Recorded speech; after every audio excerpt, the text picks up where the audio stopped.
I know it's the book of the year, but you guys really classed the joint up, didn't you? Laundry day. That's all I got left. Wow.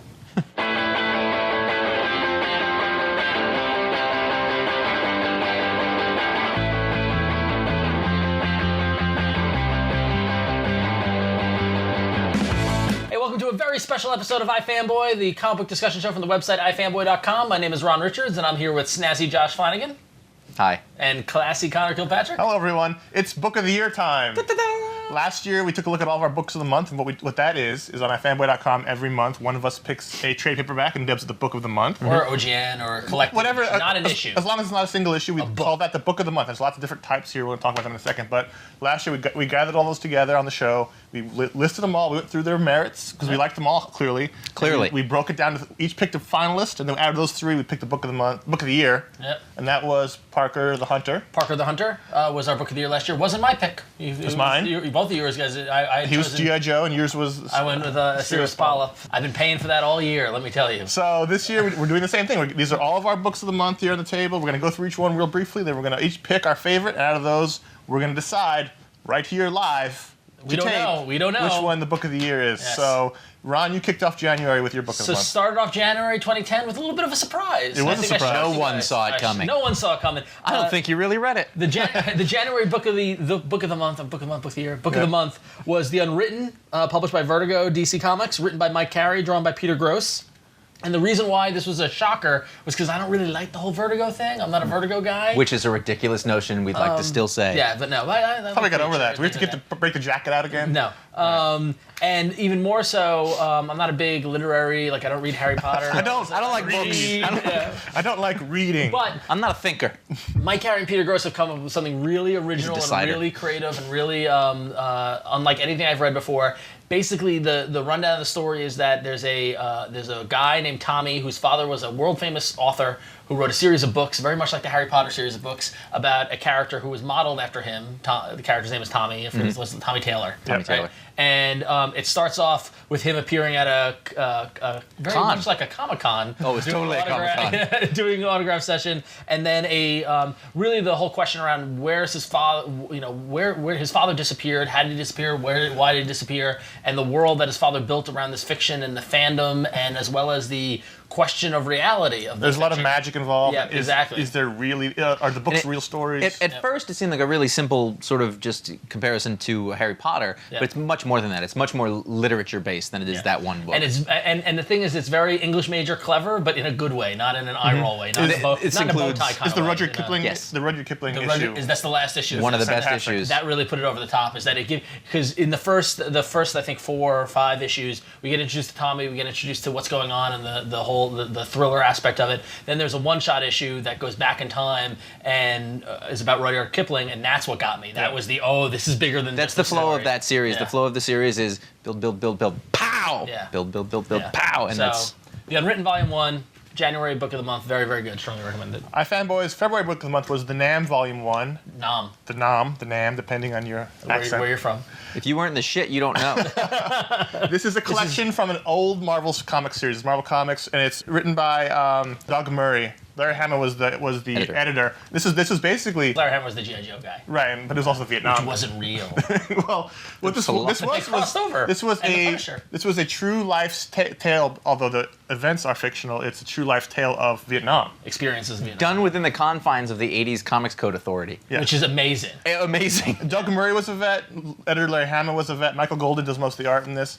And it was a very authentic, it seemed, tale of what life like in Vietnam. What I thought was interesting was the storytelling method is that each, they followed one private entering the war, and each issue represented real-time past. A month in Vietnam, yeah. Which is a great, within comics at the time in the mid-'80s.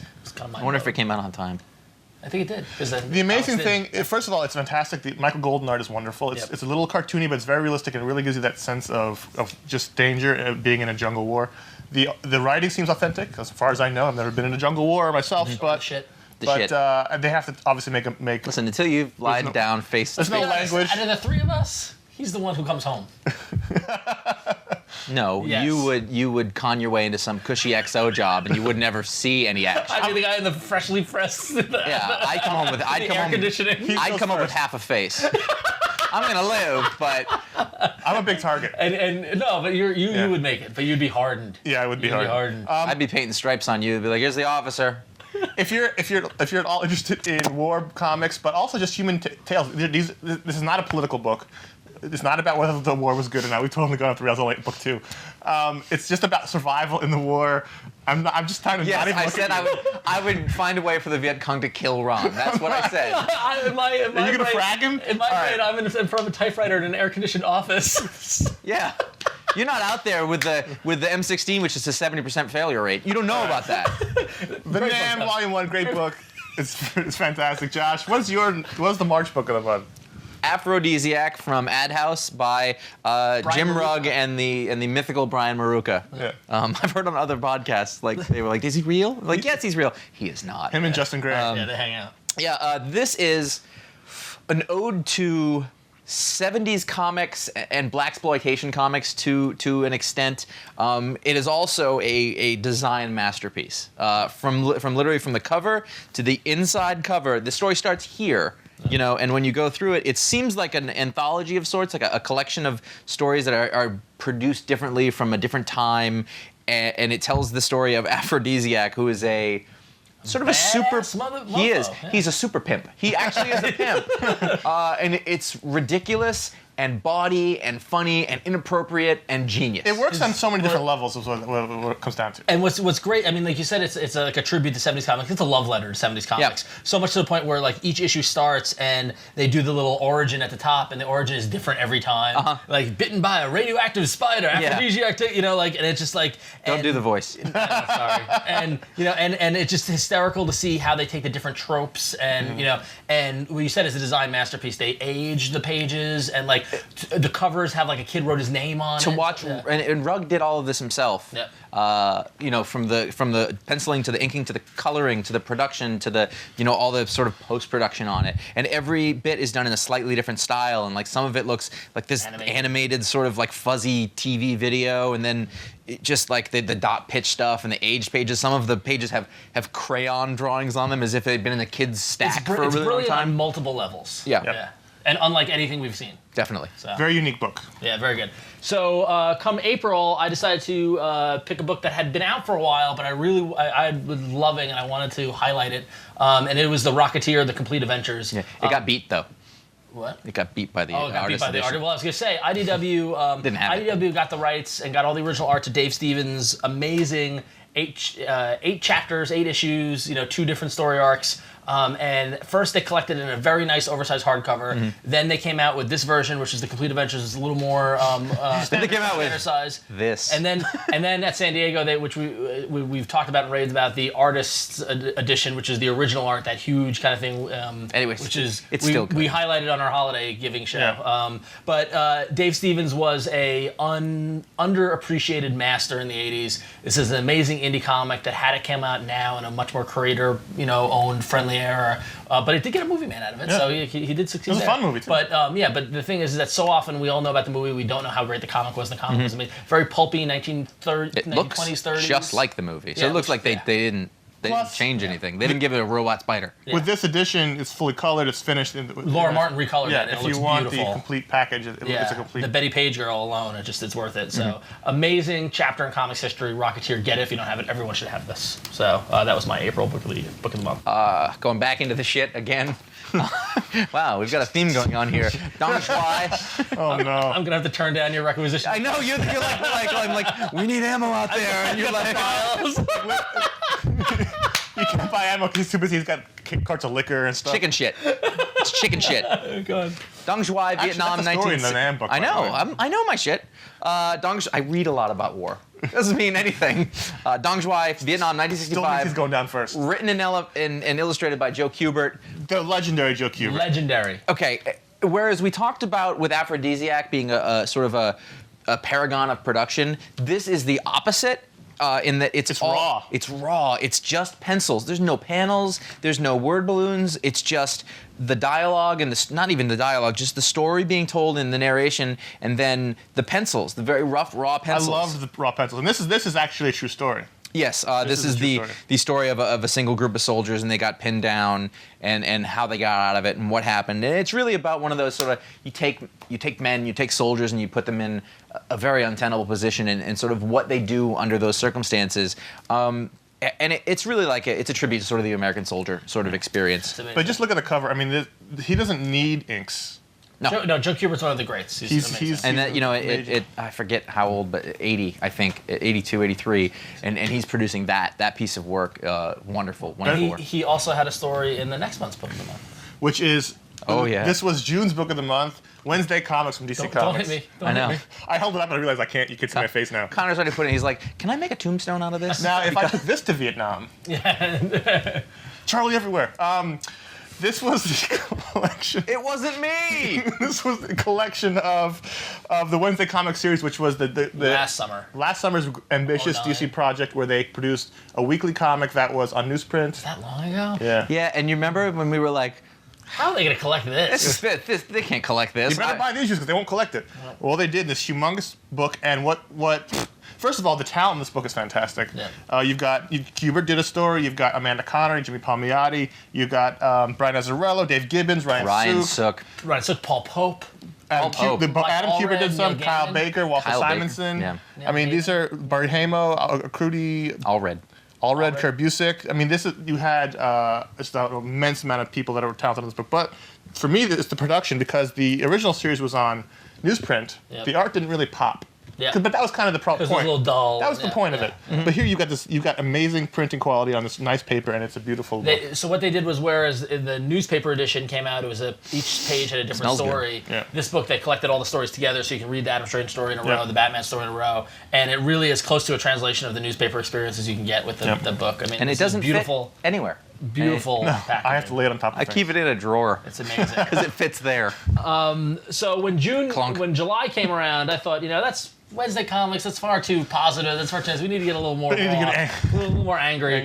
So Dan Clowes' first original graphic novel ever, which is interesting, and his first work in what seems like ages, Wilson, which is an original graphic novel that is basically a page per strip, so a strip per page, 6-panel grid in different styles. So some styles are completely cartoony, some styles are Clowes' little kind of photorealistic style, some very simple, all telling the tales of this reprobate Wilson, this awful person, and it just you are so tickled by him. I am, because it's the kind of thing that this guy Wilson says the thing that a lot of us think, or like puts his foot in his mouth, or it just like kind of like something like I laughed out loud so much in this book, and it's a lot of that social awkwardness that Clowes does so well, and it was so much fun to get another book by Clowes. It's a certain taste kind of book. Yes, absolutely. You have to certainly like that kind of thing. Yeah, and I do. So, 'cause I'm an asshole.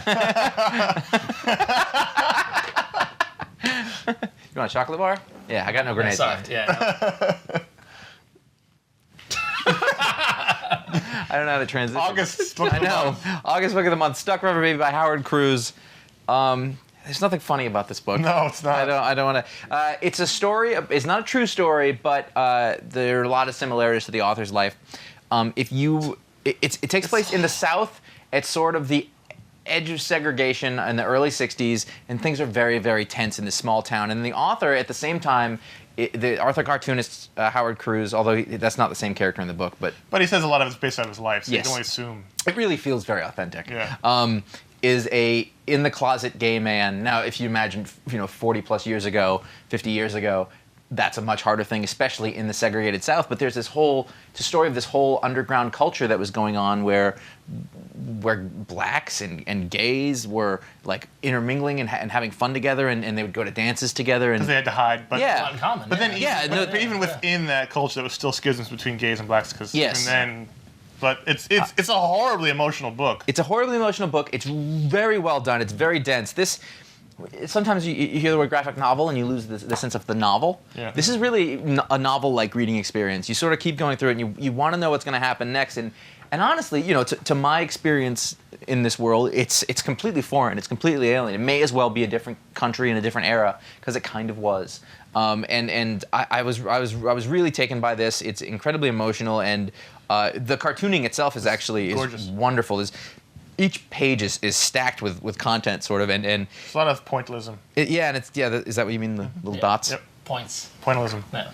No, it's And cross-hatching. But this is a reprint of a previous. Yes. I mean, it was out previously. So this is finally back in print. Which It's been out for a while. This Vertigo edition is a very nice little hardcover book of it. Make a great if these are some of the kind of topics or things that people are interested in. Make a really great gift. You're right about dense because normally these books I read them in one sitting, but it took me two for that. It took me 2 sittings for that. Yeah. So it was a really good book. Very good book.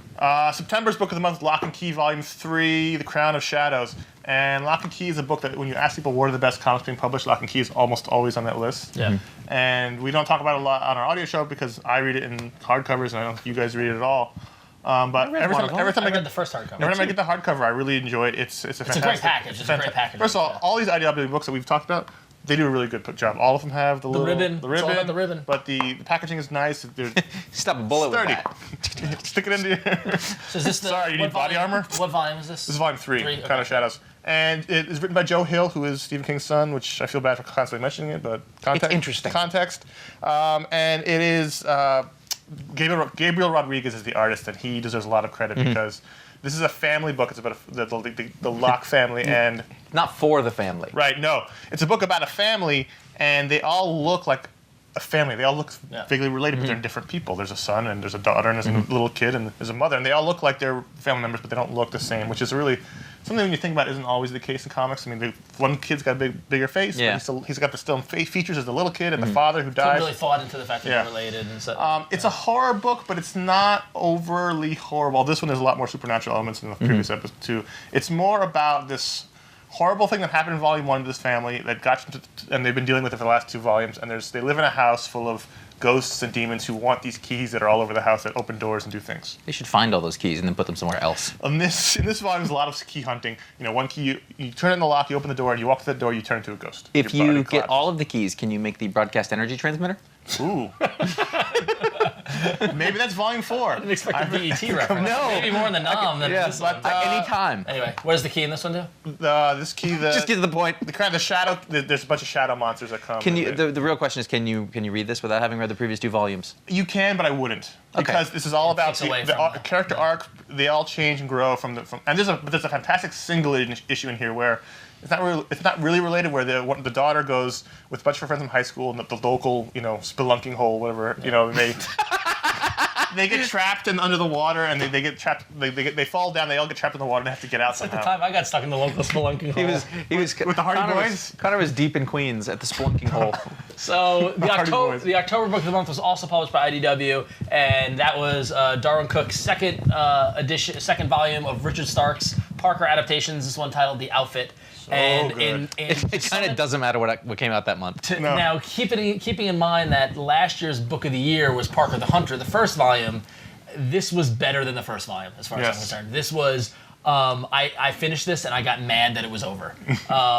Basically, Cooke has taken adapting the Donald Westlake / Richard Stark Parker character novel, condensing the man with the getaway face and the outfit into 1 volume. Works seamlessly, works very well, much like the Lord of the Rings kind of rejiggering of what is told. At one point, there's a couple of heists. This is mainly a crime book. I mean, if you're not familiar with it, it's very, very gritty noir kind of. It's a bad guy. Parker's a bad guy. He's a criminal, but he's less of a criminal than the other criminals. So you find yourself rooting for him. He's trying to get back at the outfit, which is like the mob, which is the organized crime. So he dispatches a whole bunch of his buddies, and at the same time, they do a bunch of heists against the outfit. And Cooke illustrates details those heists, 1 through Stark's original prose, which he then provided illustrations for, and then the remaining 3 he drew in completely different styles, individual and completely different than the rest of the story. Yep. So much you just show the depth and breadth of Cooke's skills and ability as a storyteller, and just amazing. The worst part about that? That ended. 3rd volume, 2012. I know. It's gonna be.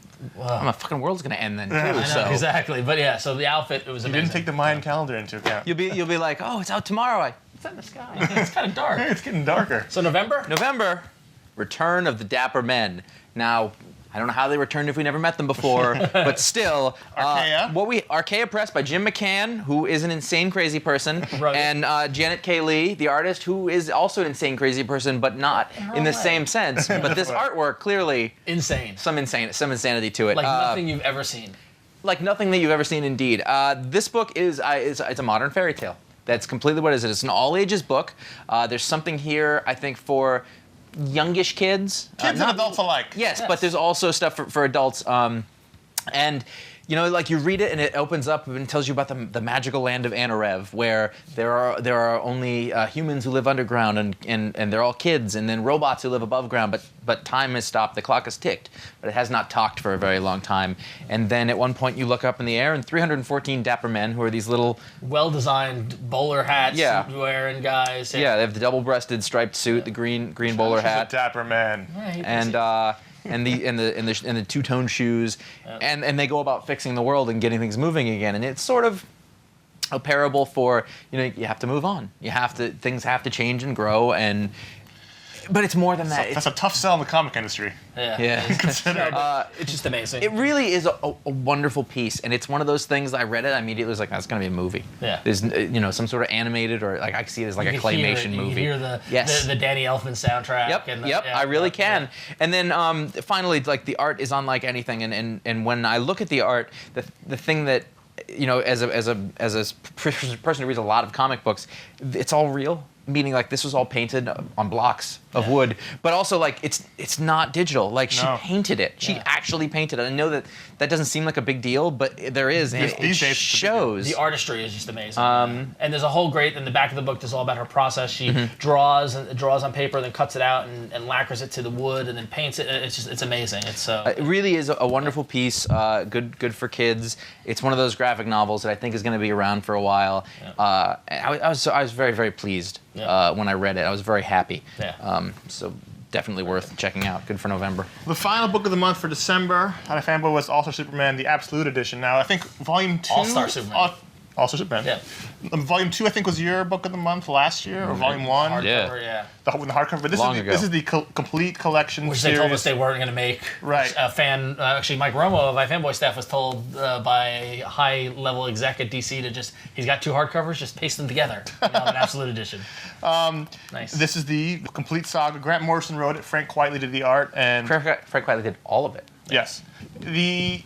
First of all, Frank Quitely's art in this oversized. I mean, the attraction to the Absolute is the oversized art presentation, and Frank Quitely's art is big, and there's big, beautiful panels, and it really shows off the art well. There's a lot of bright color in this series. This is the modern Superman. This masterpiece. is Man of Steel. This is this decade's Superman story. Except for the fact, like, it doesn't. Superman comic books from there didn't take the lead from this and go in this direction. Yeah, right. But this is it's out of continuity. Right. It's a Superman story. It stands on its own. It's the end of Superman's story. Basically, he finds out he's dying, and he goes about trying to save the world one more time before his clock runs out, and it is adapted into a film, animated film that's just coming out. Yeah. But it's one of the best Superman stories I've ever read, and it's just gorgeous. If you like Frank Quitely, this is a must-have. This is actually a book that really got me to appreciate Frank Quitely. Yes. I mean, I'd liked him before, but reading this, I was like, because it's hard for me to put my finger on what it is that's good about Frank Quitely. You know what I mean? Like, you can't be like... It's just a certain style and a certain It's just as a package, as a whole thing, it works. You don't necessarily look at one image and be like, it's not the that's style great. he used on Batman recently. It's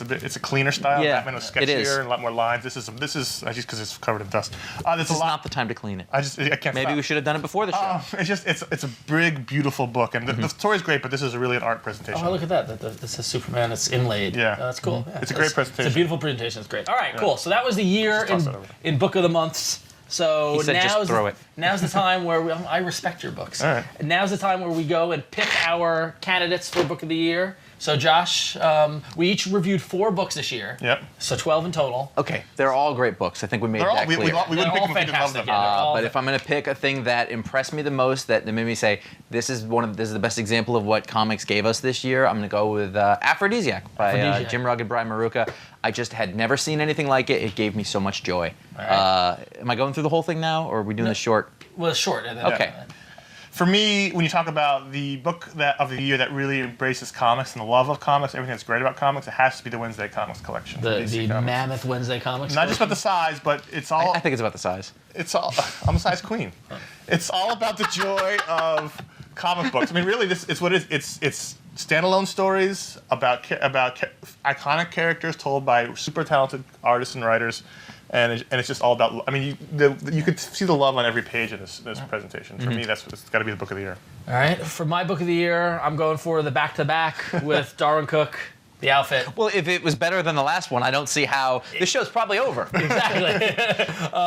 This was better than last year's Book of the Year, the Hunter, I think, slightly. I mean, it just shows, and what we talked about last year when we talked about the Hunter, this shows you can take this and give this to any comic fan, any crime book fan. It shows the greatness of the graphic novel format and really what the future of graphic novel. I think I mentioned it. We talked about it in the audio show. I think this book shows that Darwyn Cooke's on a level above everyone else. Yeah, exactly. Yeah. So that hasn't been said, of course. That said, we did pick it last year.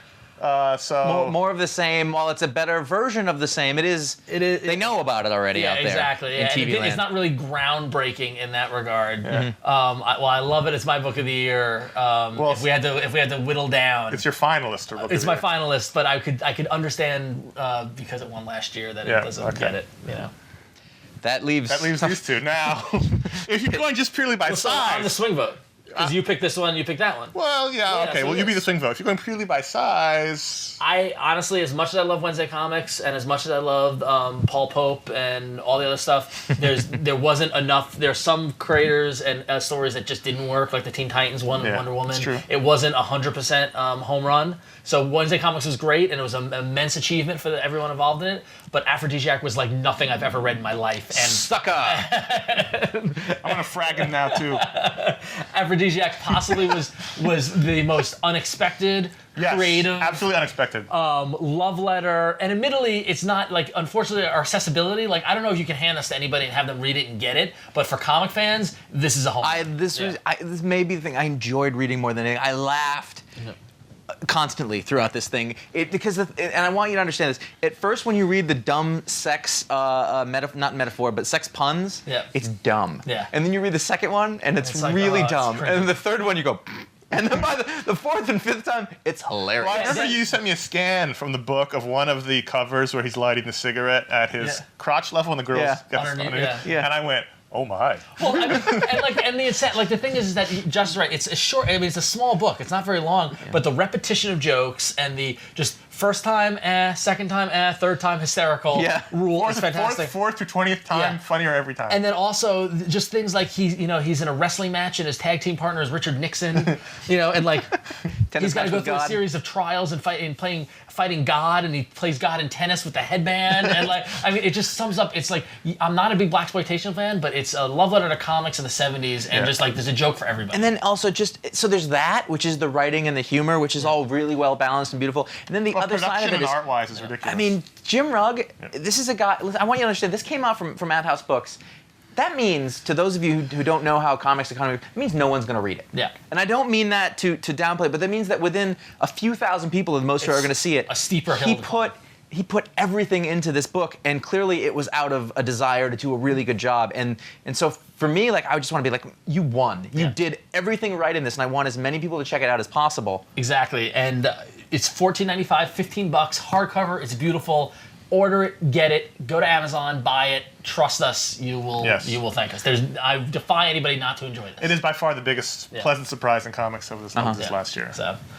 So that's an underdog. That's an underdog. Yep. So congratulations, Brian Maruca, Jim Rugg on Book of the Year award.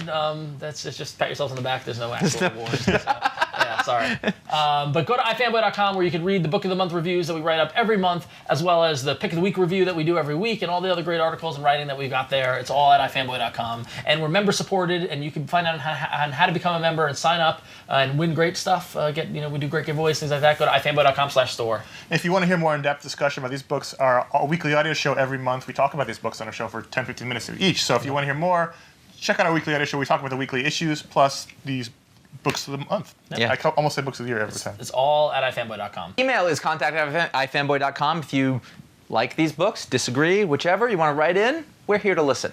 You can call us at 888-FANBOYS, which is 326-2697 with voicemail. We play those on our audio podcast a lot of times, but sometimes we do a video voicemail show. Twitter, you can follow us at twitter.com/ifanboy. I think that pretty much covers all of those things that you can contact us with.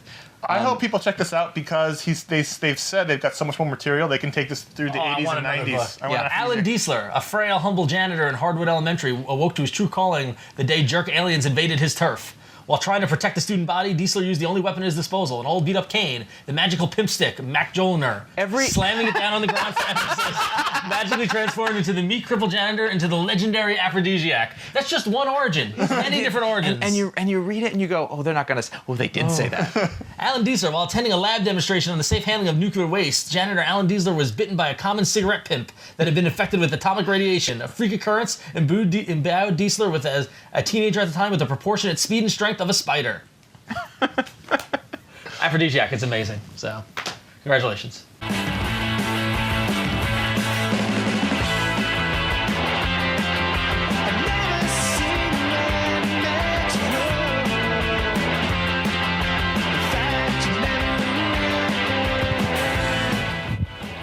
Hit for don't until you hit the timer and then come back. Bitches.